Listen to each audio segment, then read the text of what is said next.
P T I کے ساتھ کیا سلوک کرنا ہے اور کس طرح سلوک کرنا ہے. میں جو سمجھنے جو ایف آئی اے کی آپ نے بات کی تھی نا, ایف آئی اے انویسٹیگیٹ کرے گا, اس سے حالات خراب ہوں گے. دیکھیں نا, آپ کو ملک میں سیاست کو بچانا ہے, اور سیاست کو بچانے کا مطلب یہ ہے کہ ٹینشن کو کم کرنا ہے. ایف آئی اے آپ استعمال کر لیں, ٹھیک ہے, کچھ لوگوں کے سیاسی مخالفین کو رگڑا پڑ جائے گا, کچھ اور لوگوں کی خواہش ہے, لیکن پاکستان کی سیاست کا مستقبل تاریک ہوگا. اور دوسرا یہ کہ میں اس سمجھنے سے قاصر ہوں کہ 71 پہ یہ کیا بے معنی بحث اس میں شروع ہو گئی. ٹوٹلی irrelevant بحث ہے اس وقت. تو اس کو اس لیے سنیے نا, بات سنیے میری.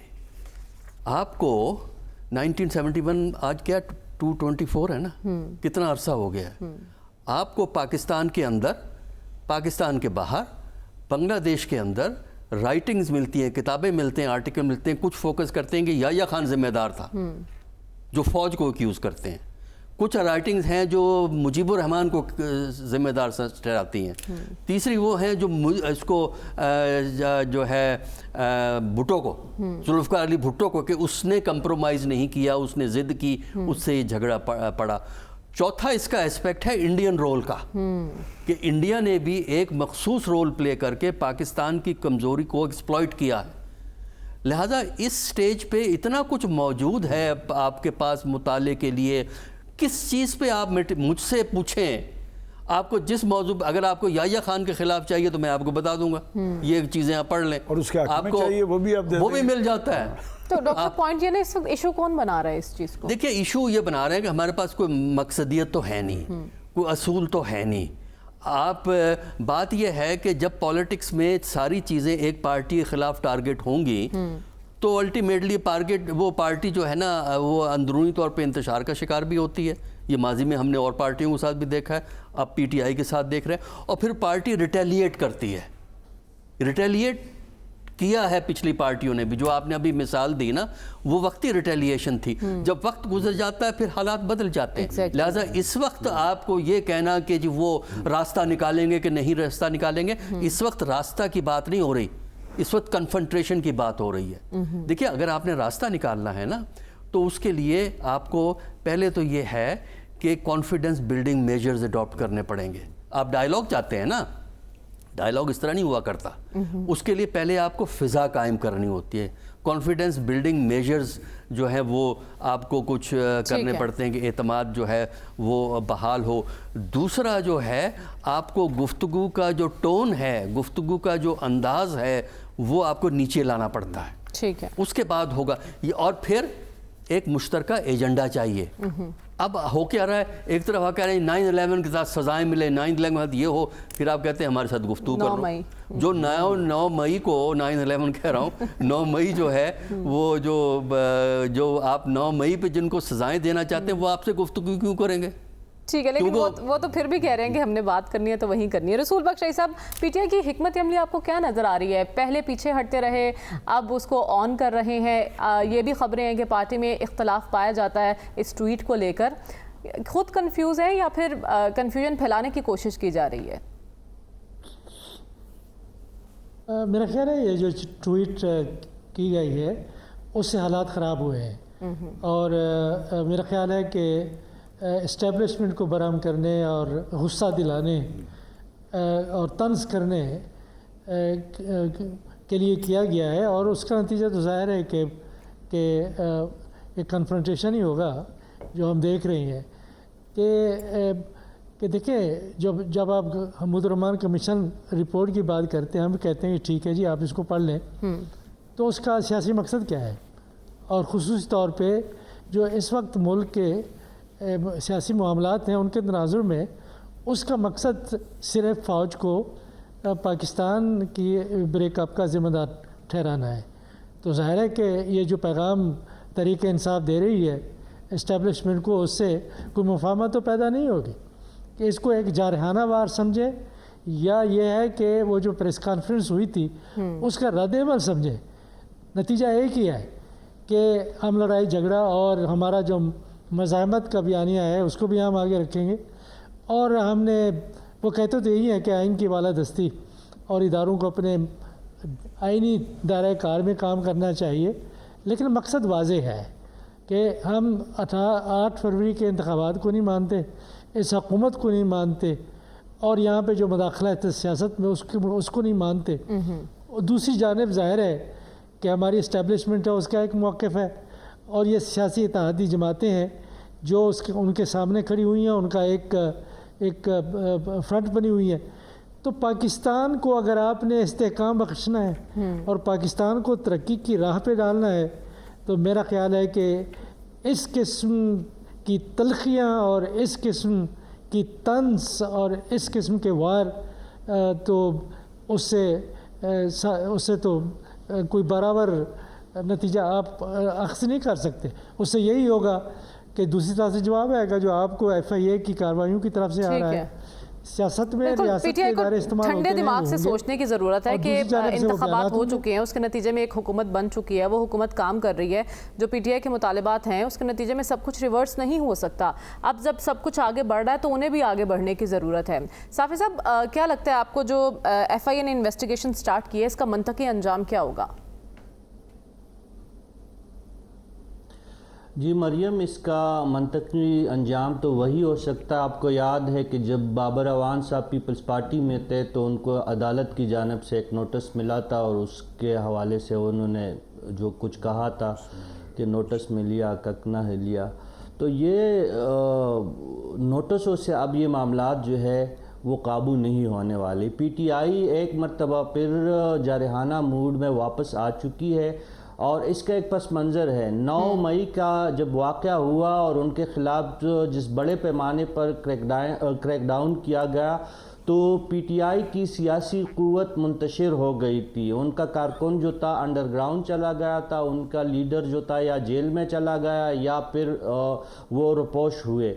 لیکن اب اس ٹویٹ کے بعد جو فوری طور پر ریئیکشن ہمیں آیا پی ٹی آئی کی قیادت میں، تھوڑا سا انتشار ہمیں نظر آیا. کچھ لوگ اس کو اون کر رہے تھے، کچھ ڈس اون کر رہے تھے. لیکن جب عمران خان صاحب نے ایک مرتبہ پھر یہ بات کہہ دی کہ یہ ٹویٹ بھی ان کے ہدایت پہ جاری ہوئی ہے، ان کا جو ایکس ہینڈل ہے وہ نہ ہیک ہوا ہے، بلکہ جس بندے کو انہوں نے اختیار دیا ہے انہی کی طرف سے ہے، اور یہ ایک پارٹی پالیسی ہے.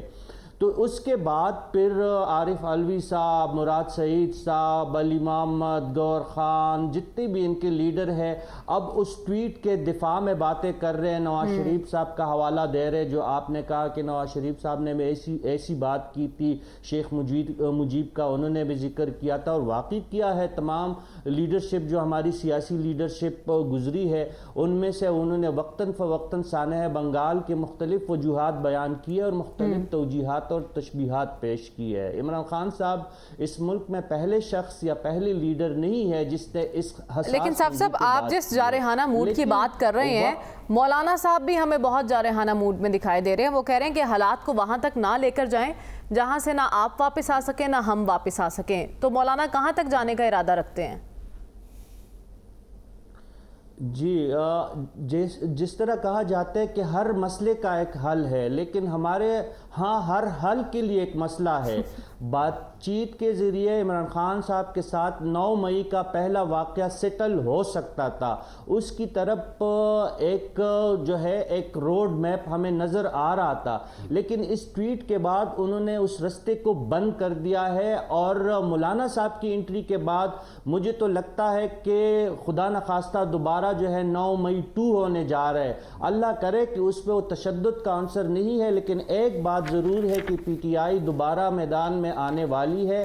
بجٹ کے دوران وہ ایوانوں کے اندر احتجاج کریں گے، وفاقی بجٹ میں وہ بہت زیادہ رکاوٹ ڈالیں گے، اور بجٹ کے فوراً بعد عوامی نفس پہ ہاتھ رکھتے ہوئے جو اس ٹویٹ کے ذریعے عمران خان صاحب نے ایک اچھا اقدام کیا ہے کہ اپنے ورکرز کو ایک حوصلہ دیا ہے اور ان کو یہ تاثر دیا ہے کہ اب بھی وہ حکومت سے اور متعلقہ اداروں کے ساتھ ٹکر لینے کے قابل ہے. تو لوگ ان کے ساتھ نکلیں گے، کیونکہ بجٹ بہت سخت آنے والا ہے. بجٹ کے نتیجے میں لوگوں میں غم و غصہ پڑے گا، مہنگائی کی جو ہے تاثر ہے اس پہ اضافہ ہوگا، اور اس کو پی ٹی آئی اور ان کے اتحادی مولانا فضل الرحمان اور باقی لوگ کیش کریں گے. حکومت کی مشکلات میں اضافہ ہوگا. ٹھیک ہے، آپ کہہ رہے ہیں کہ اب یہ وہ وقت آنے والا ہے کہ جب حکومت کی مشکلات میں اضافہ ہونے والا ہے، لیکن ہمیں آگے بڑھ کے بات کرنی ہے اپنے ہمسایوں کی. وہاں بھی انتخابات کا آخری مرحلہ مکمل ہو چکا ہے. 4 جون کو واضح ہو جائے گا کہ کس کی جیت ہوئی ہے اور کس کو شکست سے دوچار ہونا پڑا ہے. لیکن جیسے ہی آخری مرحلہ مکمل ہوا ہے، نریندر مودی نے اپنی جیت کا دعویٰ کر دیا ہے. تو ہمیں اسی معاملے پر بات کرنی ہے. ایک تو وہاں کی اپوزیشن، کیا وہ بھی دھاندلی کا شور مچائے گی اور ان کے لیے یہ انتخابات، اس کے نتائج کس حد تک قابل قبول ہوں گے؟ اور دوسرا، اگر مودی کی متوقع کامیابی کی بات کریں تو اس کے سلمان صاحب خطے پر کیا اثرات مرتب ہوں گے؟ دیکھیں، 2 چیزیں ہیں. ایک تو ان کی کامیابی ممکن کیسے بنے، ابھی تک بڑے واضح امکانات ہیں. اور دوسرا یہ کہ خطے میں اس کے اثرات کیا ہوں گے. پہلے تو جو ہم ایشو پہلے ڈسکس کر رہے تھے، میں صرف ایک فکرہ کہوں گا کہ شیخ مجیب الرحمان کا ذکر جو پولیٹیکل قیادتیں کر رہی ہیں یا کرتی رہی ہیں، وہ شیخ مجیب کے انجام سے بھی سبق سیکھیں کہ وہ اپنی فوج کے ہاتھوں مارا گیا تھا، اور یہ اچھی بات نہیں ہے. اب آ جائیں یہ نریندر مودی صاحب کی جیت کی 3 وجوہات ہیں. ایک تو یہ کہ وہ ایک زمانے میں اس انڈیا کا پوسچر جو تھا ایک لبرل کا، ڈیموکریٹ کا تھا، لیکن مودی صاحب کے آنے کے بعد وہ ہندوتوا پہ قائم ہے. اپنے ایک انتہا پسندانہ، شدت پسندانہ طرز عمل کی وجہ سے وہ ہندوؤں کے ایک پاپولر لیڈر ہیں، وہ یہ ایجنڈا لے کے آگے بڑھ رہے ہیں. دوسری بات ہے کہ یہ ہمیں تسلیم کر لینا چاہیے کہ ہندوستان نے معاشی حوالے سے آگے بڑھا ہے ان کے دور میں. اور تیسری بات یہ ہے کہ اپوزیشن جو ہے ان کی نااہلی، نالائکی اور نااتفاقی یہ مودی صاحب کی فتح کا باعث بنی ہے. اب آ جائیں کہ اس کے خطے پہ کیا اثرات ہوں گے. تو اگر تو مودی صاحب 2 تہائی اکثریت لے کے آ گئے تو وہ زیادہ اگریسو ہوں گے، اور اگر ان کے پاس سمپل میجورٹی ہوئی تو پھر ان کا اپوزیشن کا ان پر دباؤ ہوگا، اور وہ جو کھل کے کھیلنا چاہتے ہیں وہ کھل کر نہیں کھیل سکیں گے. ٹھیک ہے. دوسری بات یہ ہے کہ پاکستان کے ساتھ جو ایک تعلقات، وہ جو بحالی کے امکانات ہیں وہ تو آپ ختم ہی سمجھیں. اور تیسری بات یہ ہے کہ ایک الیکشن اور ہونا ہے، وہ ہے نومبر میں. اچھا، اگر یہ ٹرمپس آنے شروع ہو گئے نا تو ٹرمپس جو ہیں یہ استحکام کا ذریعہ نہیں بنے. جب سے ٹرمپس آنے شروع ہوئے ہیں نا اس وقت سے وہ ریاستیں جو ہیں بہت سارے خطرات اور خدشات سے دوچار رہی ہیں. لہٰذا ان سے ہمیں تو کسی خیر کی امید نہیں رکھنی چاہیے. البتہ ہندوستان کے اندر اقلیتیں محفوظ نہیں ہوں گی، چونکہ سب سے زیادہ غیر محفوظ اگر ہندوستان کے اندر ہیں تو وہ اقلیتیں ہیں. اور پھر وہ جو کشمیر کے حوالے سے ہم سمجھتے ہیں کہ کوئی آگے پازیٹیو سائن ہوگا تو وہ نظر نہیں آ رہا، چونکہ اس شخص کی ضد اور ہٹ درمی نے معاملات اس نہج پہ پہنچا دیے ہیں کہ ایک تو کوئی اقلیتیں محفوظ نہیں ہیں اور وہ کہیں بھی مسئلے کا سیاسی حل نکالنے کے لیے پیش رفت نہیں. لیکن پاکستان میں جو حکومت ہے، مجھے یاد پڑتا ہے کہ نواز شریف صاحب کی فیملی میں کوئی شادی تھی جب نریندر مودی صاحب تشریف لے کر آئے تھے، تو کیا اس قیادت کے بھی کوئی اثرات نہیں ہوں گے؟ اس سے بھی جو ہے تعلقات کی بحالی ممکن نہیں ہے. اگر نریندر مودی صاحب جیت جاتے ہیں تو پاکستان اس کو کیسے لے گا؟ آپ نے ذکر کر دیا نا 2015 دسمبر کا، جب وہ نواز شریف صاحب کے گھر آئے تھے تو انہوں نے اس الیکشن میں اس واقعے کا ذکر کیا ہے اور پاکستان کا مذاق اڑایا ہے. انہوں نے کہا ہے مودی صاحب نے 2015 کی جو وزٹ ہے اس کے بارے میں کہ میں پاکستان گیا بغیر ویزا، بغیر چیکنگ کے، میں تو گھوم پھر وہاں ہو آیا. تو یہ ہمارے لیڈران کو سوچنا چاہیے کہ جب مودی صاحب آتے ہیں، وہ تصویریں موجود ہیں، ان کے ساتھ ان کا سٹاف ہے جو 1-2 ایڈوائزرز جو ہوتے ہیں. اب وہ کابل سے دلی واپس جا رہے تھے نا، تو یہاں راستے میں رکے ہیں لاہور کے اندر. لیکن پاکستان کا فورن آفس کا کوئی بندہ نہیں تھا نواز شریف کے ساتھ. پاکستان کے پرائم منسٹر آفس کا کوئی بندہ نہیں تھا نواز شریف کے ساتھ. یہ سوچنے والی باتیں کہ گورننس کا سٹائل کیا ہے، اور یہی چیزیں ایکسپلین کرتی ہیں کہ سچویشن انڈیا پاکستان میں فرق کیا ہے. مودی کے متعلق جنرل کانسنسس تو یہی ہے کہ وہ اس کی پارٹی لیڈ لے جائے گی. کتنی لیڈ لے گی یہ ہمیں نہیں پتہ ہے. اور اس میں جو ہمیں ہندوستان میں نظر آتا ہے کہ جہاں ایک طرف انہوں نے مذہبی انتہا پسندی بڑھایا ہے اور انڈیا کا جو تشخص ہے اس کو ری ڈیفائن کیا ہے انہوں نے مذہب کے حوالے سے، سیکولر اسٹیٹ میں مذہب کے حوالے سے ڈیفائن کرنے کی کوشش کی ہے۔ دوسری طرف جو کامیابیاں ہیں جس کی وجہ سے وہ بچ سکے ہیں تو اس کے جو ہے نا 3 فیکٹرز ہیں۔ پہلا فیکٹر تو یہ ہے کہ ڈومیسٹک اکانومی، ٹھیک ہے، اکانومی کی ہے کسی کی کامیابی اور ناکامی کی، ایک فیکٹر ان کا یہ ہے۔ دوسرا یہ ہے کہ جو اپوزیشن پارٹی میں سب سے بڑی پارٹی کانگریس پارٹی تھی جو ٹوٹل ڈس ارے کے اندر ہے، لیڈرشپ کا فقدان ہے وہاں، اور اب تو لیڈرشپ نہرو فیملی سے باہر چلی گئی ہے۔ ٹھیک ہے، اور آپ کہہ رہے ہیں انہی چیزوں کا فائدہ اٹھاتے ہوئے نریندر مودی صاحب کی جیت جو ہے وہ اس کے امکانات روشن دکھائی دے رہے ہیں۔ لیکن رسول بخش صاحب ایک چیز ہم نے دیکھی ہے، جب بھی بھارت میں انتخاب ہوتا ہے تو جو بھارتیہ جنتا پارٹی ہے وہ جو الیکشن کیمپین ہے اس میں اینٹی پاکستان الیکشن کیمپین ضرور کرتی ہے۔ اس کو کس تناظر میں دیکھا جائے؟ اگر نریندر مودی جیت جاتے ہیں تو خطے پر اس کے اثرات اور پاکستان کے ساتھ تعلقات پر اس کے اثرات کیا مرتب ہو سکتے ہیں؟ وہ پہلے سے ہی باتیں کر رہے ہیں کہ کہتے ہیں جی پاکستان کی بات ہم سے نہ کریں، ہم بہت آگے نکل گئے ہیں اور ہمارے منزلیں کچھ اور ہیں، پاکستان کے حالات دیکھیں، ہم ان سے کیا بات کریں، کس سے بات کریں۔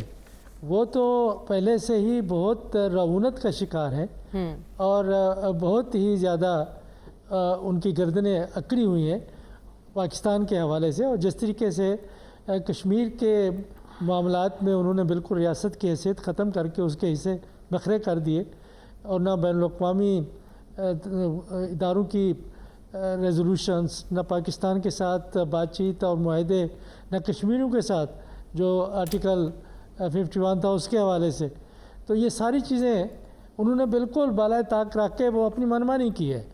تو پاکستان، کشمیر اور مسلمان، یہ تینوں چیزیں جو ہے میں سمجھتا ہوں کہ تاریخی طور پر تو آپس میں ایک دوسرے کے ساتھ جڑے ہوئے ہیں، لیکن اب چونکہ یہ 3 علیحدہ اکائیاں ہیں تو اس لحاظ سے صرف پاکستان ہی رہ جاتا ہے، اور پاکستان کے ساتھ یہاں پہ خواہش تو ہمارا سیاستدان کرتا ہے کہ ہندوستان کے ساتھ تعلقات بہتر ہونے چاہیے، لیکن اکثر لوگ اور مبصرین بھی ان میں شامل ہیں، وہ یہ نہیں سمجھتے کہ ہندوستان وہ نہیں ہے جو ہندوستان ہم آج سے 30-40 سال پہلے جانتے تھے۔ آج کا ہندوستان بالکل فسطائیت پسند ہے۔ یہ فسطائیت پسندی کے بارے میں یہ صرف میں نہیں کہہ رہا کہ ہندوستان کے اندر ایسے دانشور موجود ہیں جو جمہوریت پسند ہیں، سیکولرزم پہ یقین رکھتے ہیں، اور جو ایک اوریجنل آئیڈیا تھا انڈیا کا وہ اس کو آگے بڑھانا چاہتے ہیں، تو وہ بھی یہ سمجھتے ہیں کہ یہ فسطائیت ہے اس میں۔ اور تاریخی طور پر بھی دیکھیں، وہ جو RSS ہے اس کا وجود 1925، 1926، 27 میں مغرب میں فسطائیت، اور کس طرح ہٹلر اور یہ سارے لوگ ان کا ایک مثال تھے، نمونہ تھے، اور آج اسی طریقے سے مسلمانوں کو انہوں نے ٹارگٹ کیا انتخابات میں۔ تو میں نہیں سمجھتا کہ علاقے میں ہمارے حوالے سے کوئی اچھی خبر آئے گی، تو ظاہر ہے ہمیں اس کے لیے تیار رہنا چاہیے۔ ٹھیک ہے صافی صاحب، ہمیں کیا تیاری کرنی ہوگی؟ تیسری بار اگر مودی وزیر اعظم بن جاتے ہیں تو اس کو کس طرح سے لیا جائے؟ دیکھیں، تیاری تو وہی ہے کہ آپ نے جو آپ کا معاشی صورتحال ہے، سیاسی صورتحال ہے، اس میں اپنے بہتری لانی ہے، اپنی عسکری قوت کو سرحدات پہ منتقل کرنا ہے، آپ نے جو ہے اس پڑوسی کے حوالے سے اپنی پالیسی کو واضح کرنا ہے، اور ظاہر ہے جو مودی کی جو دوبارہ ایگزٹ پول میں ہمیں نظر آ رہا ہے کہ وہ واضح اکثریت سے جیت رہے ہیں، تو 3-4 بڑے جو اس کے فیکٹر ہے وہ سامنے ہمارے آئے ہیں۔ ایک تو یہ ہے کہ بی جے پی کی جو ہندوتوا پالیسی ہے اس کی جیت ہوئی ہے، اور ان کی جو سیاسی اجارہ ہے اس کو مزید تقویت ملی ہے۔ ان کا جو بی جے پی کے اتحادیوں نے آلموسٹ 2/3 میجارٹی حاصل کر لی ہے۔ دوسری جو ہے وہاں پہ اقلیت اور خصوصاً مسلمانوں کے لیے بہت زیادہ صورتحال مزید گمبھیر ہو جائیں گی۔ تیسرا جو ہے اس کا اثر نریندر مودی کے واپس آنے سے پاکستان اور انڈیا کے تعلقات پہ بہت برا اثر پڑنے والا ہے، کیونکہ انڈیا کا کوئی موڈ نہیں ہے کہ پاکستان سے ایون بات چیت کا آغاز کرے، اور پاکستان ظاہر ہے ایک ایٹمی قوت ہے، اور ان کے ساتھ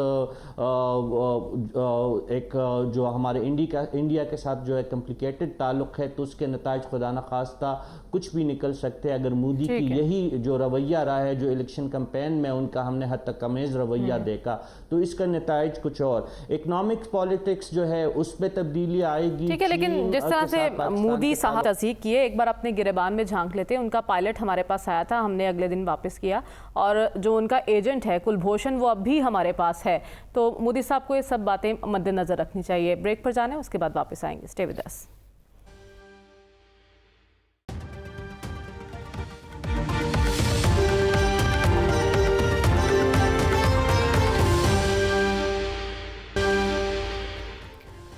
ویلکم بیک ناظرین۔ وفاقی حکومت نے ہائر ایجوکیشن کمیشن کے بجٹ میں بڑی کٹوتی کرتے ہوئے 65 ارب سے یہ بجٹ اب 25 ارب تک کر دیا ہے، اور اب وفاقی ہائر ایجوکیشن کمیشن صوبوں کی جامعات کو فنڈنگ نہیں کر سکے گا، اور صوبے اپنی جامعات کی اب خود فنڈنگ کریں گے۔ سلمان صاحب، ایک تو اس کی وجہ بتائیں، اور کیا اس کا جواز بنتا تھا؟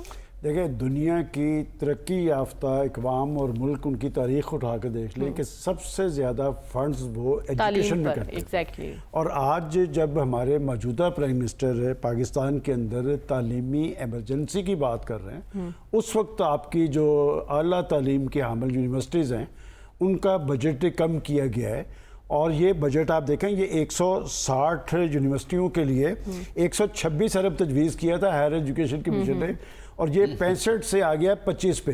اب وہ 25 جو ہے وہ صرف وفاقی حکومت کے تحت چلنے والی، اب یہ صوبوں کے اندر جو 125 سے زائد یونیورسٹیز ہیں، یہ تو حالات کے رب و کرم پہ ہے۔ اور بات یہ کہ دنیا آپ دیکھ رہے ہیں کہ 18ویں ترمیم کے بعد صوبے خود مختار ہیں، اور یہ معاملات آئی ایم ایف کے کہنے پہ ہوئے ہیں۔ آئی ایم ایف کہہ رہی ہے، دیکھیں آئی ایم ایف کے کہنے پہ آپ اپنی ایجوکیشن پر زد لگا رہے ہیں۔ پاکستان تعلیمی میدان میں اپنی پہچان کھو رہا ہے، دنیا تعلیم کے حوالے سے عروج پر ہے۔ بات یہ کہ آئی ایم ایف کے کہنے پہ آپ کر رہے ہیں، آپ اسے لائیں سی سی آئی کے اندر، اور آج رضا ربانی صاحب کا اس حوالے سے سٹیٹمنٹ ہے، یہ معاملہ بڑھے گا۔ لیکن میں سمجھتا ہوں کہ وفاقی حکومت کو خاص طور پہ پرائم منسٹر صاحب کو اس حوالے سے ہمدردانہ رویہ اختیار کرنا چاہیے، اور ایجوکیشن سے سنجیدگی ظاہر کرنی چاہیے۔ تعلیمی ایمرجنسی کے ساتھ جب تک اعلیٰ تعلیم کے لیے یونیورسٹیز کو وسائل نہیں ملیں گے، معاملات نہیں آگے جائیں گے۔ لیکن یہ ہے نا، آپ صوبوں کے سپورٹ یہ معاملہ بھی کر رہے ہیں ڈاکٹر صاحب، صوبے تو پہلے ہی کچھ ایسے ہیں جو رو رہے ہیں کہ این ایف سی کے تحت بجٹ بن چکا ہے صوبوں کا، تو پھر آپ کس طرح سے دیکھ رہے ہیں اس معاملے کو؟ دیکھیے، پاکستان کی جو روایت ہے، ہمارا ایجوکیشن کا جو جی ڈی پی کا ریشو ہے وہ 47 سے اگر آج تک آئیں وہ 2.5% کے قریب بنتا ہے۔ اس میں کرپشن نکال دیں تو وہ 2% سے بھی نیچے گر جائے، 2.5% سے 2.5-3%۔ اچھا، اور پھر اس میں ڈائیورشن ہوتی ہے، کٹ لگتے ہیں۔ اچھا، اب یہ ہے کہ یہ جو کہنا ہے کہ جی وہ 8ویں 10 کیا ترمیم ہو گئی تھی، 18ویں ترمیم ہو گئی تھی، 18ویں ترمیم تو 2010 میں ہوئی تھی، ان کو اب ہوش آیا ہے، اب 2024 میں ہوش آیا ہے، اب آئی ایم ایف کہہ رہا ہے، اور کیونکہ خود تو عقل ہے نہیں نا، انہی کی باتوں پہ چلنا ہے۔ کرگستان بھیج دیں سارے، یہاں پاکستان کی یونیورسٹیاں بند کر کے سب کو کہیں کرگستان جا کے پڑھا کریں۔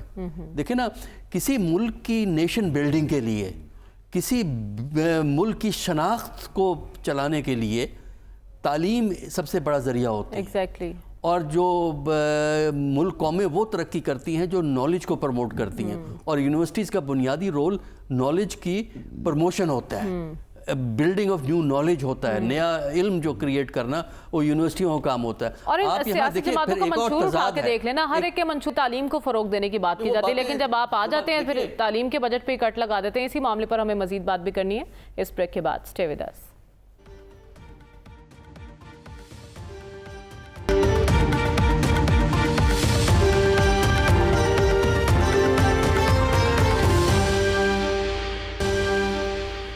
ویلکم بیک ناظرین۔ رسول بخش رئیس صاحب، اس فیصلے کے بعد اب صوبائی یونیورسٹیز کا مستقبل کیا دکھائی دے رہا ہے آپ کو؟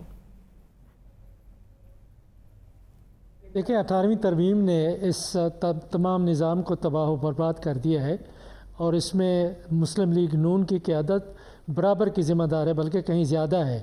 پھر انہوں نے یہ کیا کہ پنجاب ہائر ایجوکیشن ڈپارٹمنٹ نے تمام ذمہ داریاں سنبھال دی ہیں کہ تمام یونیورسٹیاں پنجاب کی ہیں وہ چلاتے ہیں. اس کے ساتھ پنجاب ہائر ایجوکیشن کمیشن بھی بنا دیا, پھر سندھ نے بھی بنا دیا, صرف کے پی نے اور بلوچستان نے نہیں بنائے.